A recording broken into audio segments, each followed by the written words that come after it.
All right. In all areas, this was a better than expected employment report. In the latest month, 223,000 jobs. And look at that 3.8% unemployment rate. It matched a low that we first achieved in 1969. That's when we walked on the moon. So think of that and what we've achieved there and what this could portend. And the fact that wages are moving up at a respectable clip, about 2.7%. Not off the charts, but certainly one for the history books here. So what does all of this mean in the backdrop? Maybe being forgotten about the trade war when the underlying economy is as sound as it is, and maybe we get a North Korean deal. You know the whole drill. The markets refuse to get drilled on this. All right, Fox Business Network's Charles Payne. We got GOP pollster Lee Carter and market watcher Dan Geltrude. Dan, to you, what did you think of the report and what it could be saying about this economy?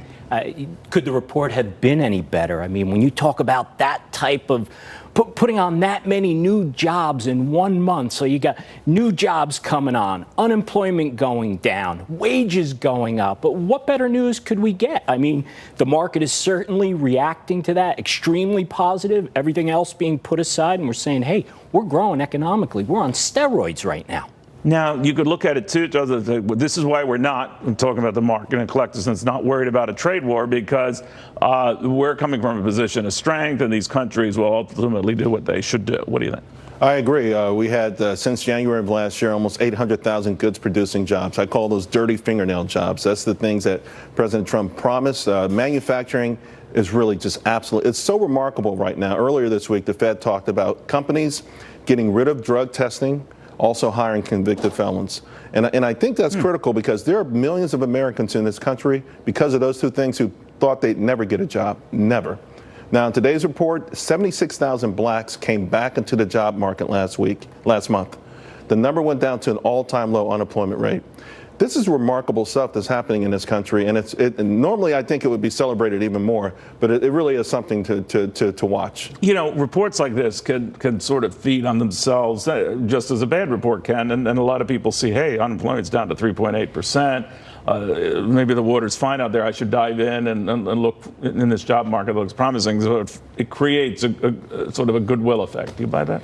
I think it absolutely can. I think people are going to be excited to this number. It's a question is how much is it going to be celebrated and how much are people going to see it? Because there's so much talk about the trade wars. There's so much uncertainty. Everywhere you're looking right now, people are saying that things aren't going to get done, that prices are going to go higher. You know, you hear the Democrats right now talking about your can of beer over the summer is going to be higher, your gasoline is going to be higher. All of these things are going to be a problem. But nothing tops Wilbur Ross showing a canned good and the increase in aluminum from that. I know. The billionaire. That a little out of touch there. But the bottom line is this. The question is, what are people going to be looking at and what are people going to be seeing? Are they going to be getting estimates on lumber and seeing that their prices are going up? Are they going to be looking at stock markets? None of it's happening yet. The fear is that it will, to her point, and that will show up in inflation. But they've been worried about this for a while. It hasn't panned out yet.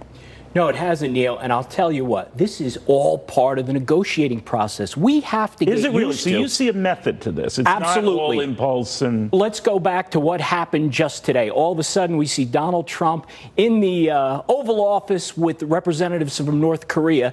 And 2 weeks ago, everything was off. Right. But now we're back on. Look, I look at it this way. It's almost like buying a car with Donald Trump. He's willing to walk away and have that salesman chase him out the door, and he'll keep walking. That's what it's about. He's not afraid to walk away. This is not a president who's going to blink when it comes to, I don't even want to use the term trade wars. I'm going to call it trade negotiation, because we're not in a war. So you don't think that it gets to be a big concern when countries are starting to threaten everything from motorcycles to blue jeans to rice to cherries to on and on and on, all this ancillary stuff that could go jacking up? Neil, this is the time to do it. This is nothing new for Donald Trump. He has talked about the trade deficit for years. Now he's got this economy going so strong. Now is the time, through strength, to actually call out everybody. If he's willing to put tariffs on Canada, But what are the Canada's our Chinese friend, thinking Charles. about? Canada's our friend. But the message is to China. They're our friends, but you know what? There has been like Chinese steel, cheap Chinese steel that has gone through China into our country. A couple of years ago, there was a Chinese firm that built up $2 billion worth of aluminum in Mexico. So, and I think the greater point here is that it is a negotiating thing. We want to get a better NAFTA deal. It's antiquated. We need to fix it. And one thing I think But you're a that big worries free me, marketeer. As long as I've known, you're a big free marketeer. But you did point out very early on when he threatened these tariffs, it will reveal what other countries do to us. And so it's revealed that a lot of them do rig things, China especially. But is this the way to go about it? I think so. I think the thing that bothers me the most is that people act like if we don't use our economic muscle right now, we are the biggest, strongest economy in the world.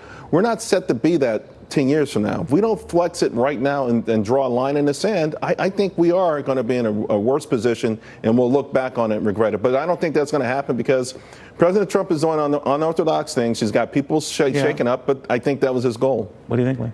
Look, I think if it works, he's going to be a genius. If it doesn't, we're going to have a hard time as Republicans in the midterms because the pocketbook is going to be the purse strings. All those jobs I just talked about, those are all those states that he flipped from Obama. That's where those jobs are being created. Look at those unemployment numbers. I don't think someone living in a state with 2.5% unemployment is not going to vote for President Trump again. What about farmers that were looking at not being able to sell their goods? They already said if it comes to that, they'll subsidize them, but they already did the ZTE thing.